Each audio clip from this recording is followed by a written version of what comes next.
What's up guys? Today we're going to be making something a little bit different than usual. We're going to be making a sword out of an old waratah, and it's not something you see every day. It's one that you put your arm in and you hold onto it like this.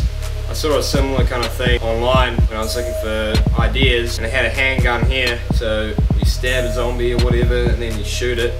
I thought it was pretty cool, so I went out looking for a piece of steel that would work, and I found this waratah in the backyard, and I was like, oh yeah, that would be perfect. So it's dirt cheap, probably not the best of quality, but it was free to make, so you know, probably one of the coolest weapons I've made actually, and probably the most deadliest. So yeah, let's get started. The first step in creating our katana is figuring out the actual design. So grab a Sharpie. So we're going to mark out sort of the shape of a katana. Now it is going to be quite thin, but that's alright, it'll work out. Now I just need to find out where I'm going to cut it with the angle grinder. Get these two bits off here so you can just... I'm going to cut these off. So grab your angle grinder with the cut off wheels and then cut it out.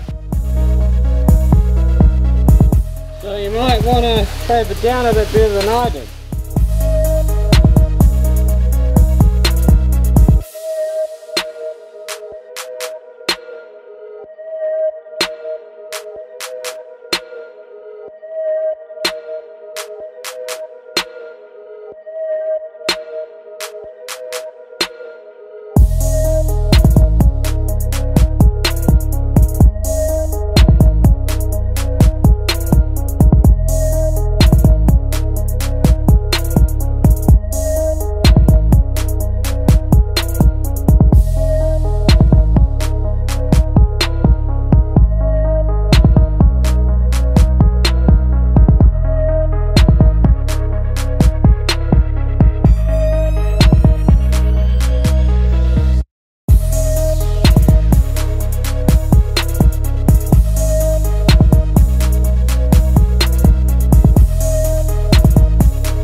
Alright, so while I was cutting it, I had an idea. I saw this photo of like a sword and a gun and like a strap up here. So I was thinking we could do the same. It's perfect for that. So that goes on there, put your arm through, okay, so that's riveted on there.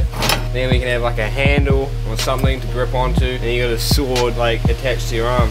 So I think that'll be pretty cool. So that's the plan now. Now what I'm gonna do, cut where I want the blade to kind of go, and also cut the length of which I want it to be. You can cut it to your desired length. It's different for everyone, different sized arms. So yeah, let's kind of cut it out now.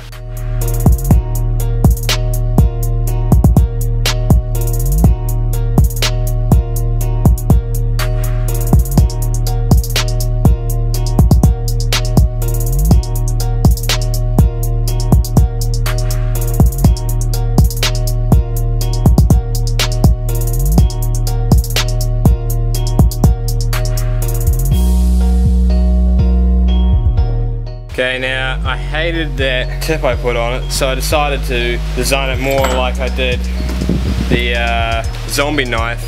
So it's kind of like a Tanto Katana, a longer one. So now that we've done that, planning on doing the bevels. So yeah, let's do that right now.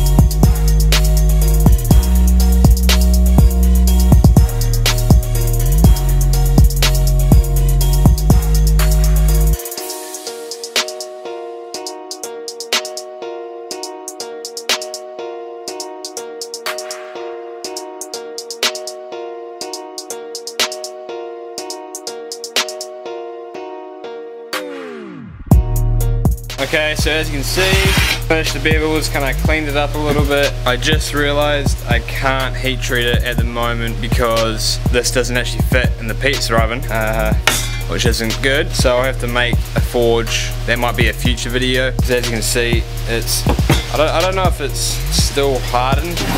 This is pretty, I'm guessing this is pretty cheap steel. I'll have to leave that for another day, the hardening process and tempering. We're just gonna skip ahead and work on the handle. I'm gonna use this really large piece of rebar. I'll weld that in there, so sand it down so it's like a V shape, same as that. Weld it in. We'll first cut it to the desirable length, and then we'll rivet this on here, and then we'll sharpen it, and it'll be done.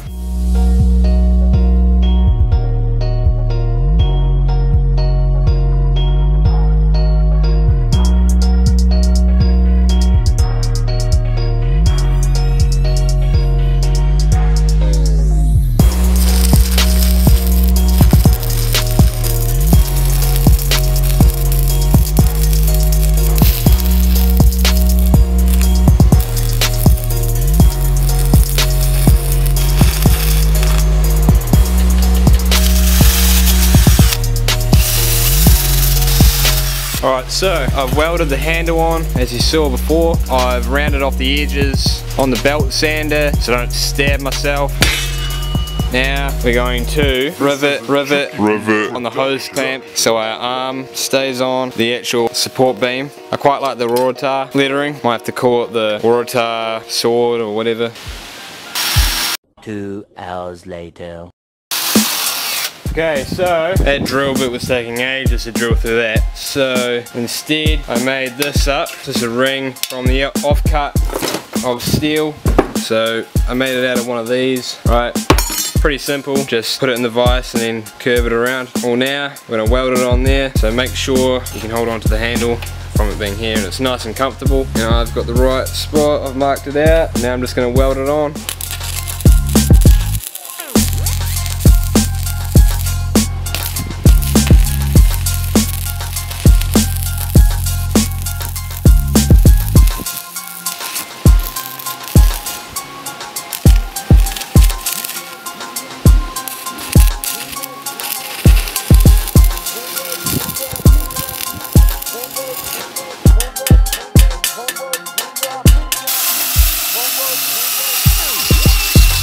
So there we go, we have welded it on. They look like bird shit, but it's not going to fall off at all. It's really stuck on there.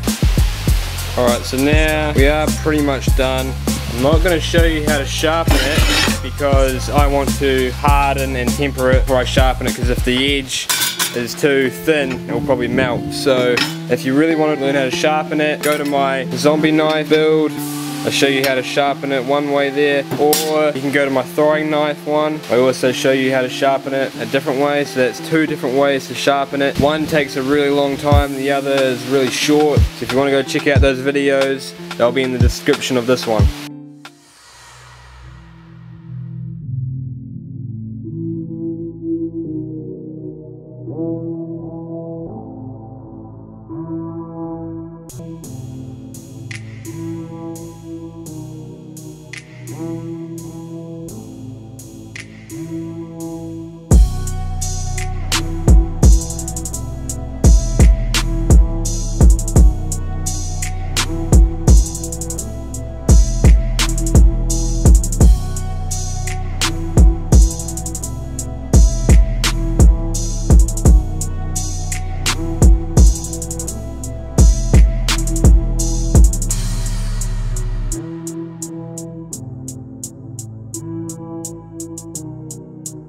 There you go, got your very own Waratah blade. I guess that's what it's called now. Be careful with it because you're walking around with it and hit your knee or your leg or whatever, or even your foot, that will hurt.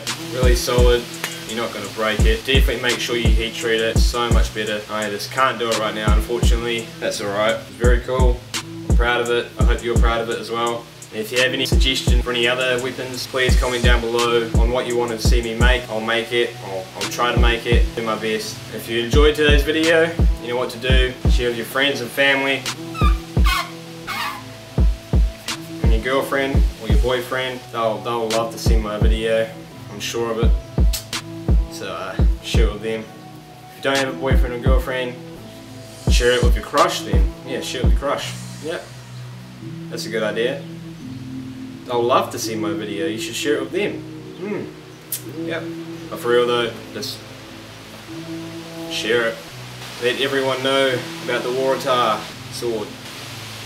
You can see a llama. Just over there, there's a llama.